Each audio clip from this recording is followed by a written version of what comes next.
Hi there, everybody. My name is Michelle. I'm a therapist in the Seattle, Washington area with my practice, Next Chapter Counseling. Between this video and the video I'm going to do next week, I'm going to be addressing a question that I got from someone. And they asked me, what can I do if my partner has a friend of the opposite sex who doesn't seem to really understand or respect our boundaries in the relationship? Basically, having someone of the opposite sex as a friend who isn't really making space for this partner to come into the relationship, and what can you do about it? So I'm going to broaden this question out because I think it's a really good one, and I think it's one that can apply to lots of different types of relationships. Even though this person was asking about their partner having a friend of the opposite sex who's not respecting their relationship, this can apply to family members, this can apply to same-sex friends, this can apply to lots of different people. When you run into a situation like this, where maybe your partner is used to having a very close relationship with someone in their lives, and now that you come into the picture, you maybe feel like there's not good boundaries going on, where the relationship that you have with your partner is being respected and valued, and it maybe seems like these other people in your partner's lives aren't really getting that, hey, now you're here too. So yeah, I want to dive into this a little bit. And before I do, I'm going to give some disclaimers that I think are important things to know and to think about. And the first thing is that, in regards to this person's question about the partner having an opposite sex friend, I did make a video a while ago about the topic of can men and women just be friends a few weeks back. And in that video, I did talk about how it is possible for men and women to just be friends. And especially when there's not these clear boundary violations going on, physical boundaries being crossed, or, again, conversations with sexual overtones or things like that. It is possible for men and women to just be friends. But I think what this person is getting at here, which is what's most important, is how can that friendship still respect the romantic relationship at play? So, a few things to mention before we get into this, and some things just to think about as food for thought, is that one thing that's really important to think about when you're in a relationship with someone is how you divide your time. So, for those of you out there who may be the ones that have a really close friendship that takes up a lot of their time, or you're really close with your family members, or whatever it is, and then you get this partner that comes into the picture. If you think of your time like a pie chart back in school, right? This circle that's divided into all the different slices of different colors, you only have so many hours in a day. And how you divide your pie, so to speak, and split your time between the important people in your life is really important. And sometimes it's hard for other people to understand that when you get a partner in your life, you have to make space for a new chunk in the pie, which is going to be a pretty big chunk, especially if the relationship becomes serious. And that the other people that you devote time to, their slices might get a little bit smaller. This is just part of the reality of being in a relationship. And some people aren't so good at understanding this, whether it's they have a hard time understanding it themselves of, wait, I need to make room for my partner, or the people in their lives have a hard time understanding it, like what this question asker is getting at with their friend not understanding it. It's a really important thing to keep in mind here.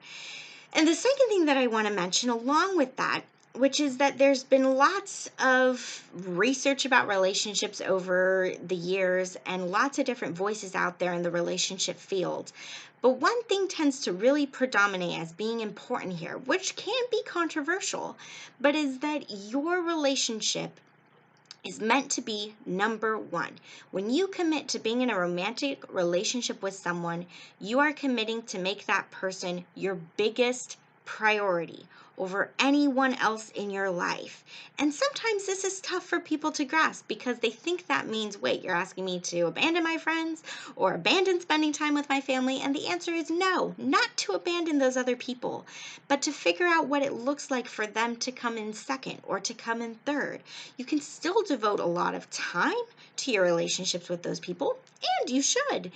It's important to have more than just the relationship with your partner in your life. Trust me, that's really important. important, but it is figuring out how to make sure you are prioritizing your partner. One relationship expert out there, his name is Stan Tatkin, and he calls it figuring out how to form a couple bubble, which is a little bit of a tongue twister.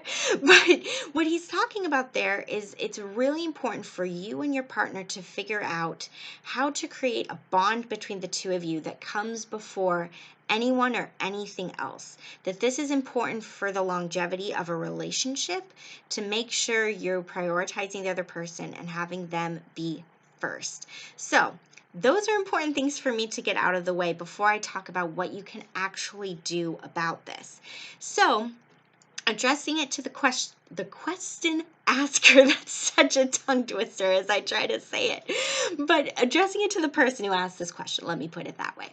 What's most important is for you to figure out, again, assuming there are no really clear boundary violations going on here, what is going on in this relationship that makes you feel uncomfortable? What is it about your partner's relationship with this other person that makes you feel like either your partner or this other person or both are not respecting the value and the importance of your relationship with your partner?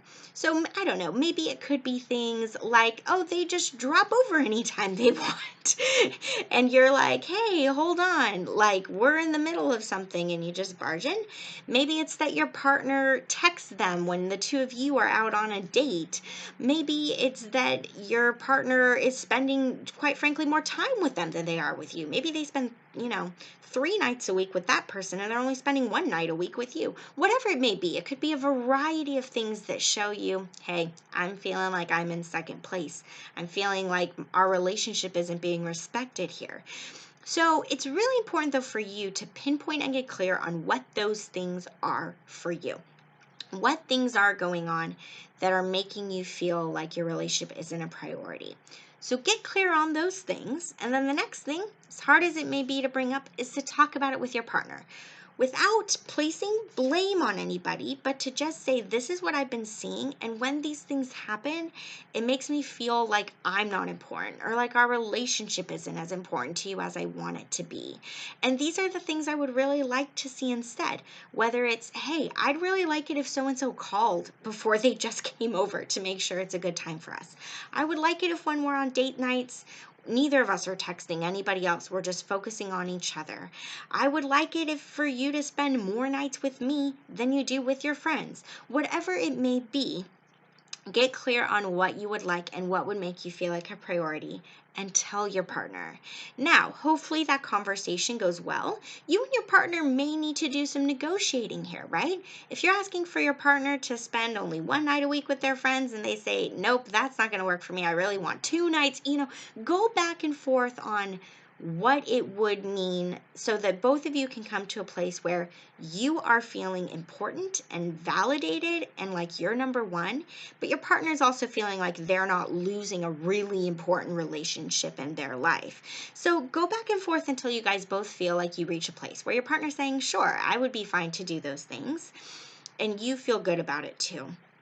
And when that happens, the following step is for your partner to then go to their friend and say to their friend, more or less, hey, some things are going to be different in our friendship. I still want you in my life. You're still an important person in my life, but I am not going to be coming over as much as I was. Or I'd really like it if you called first. Or again, going off of those examples, the partner communicating it to their friend, what should be different now in the relationship that the two of them have. And again, that applies to family members, whoever, but some communication needs to happen from the partner towards those people or person about what's going to be different. Hopefully that all goes well. And the person, the friend, the family member, whoever says, sure, I totally get it. I will do that from now on. Now, I mentioned that this was a part 1 video. So part 2 is going to be diving into what if that doesn't go so smoothly?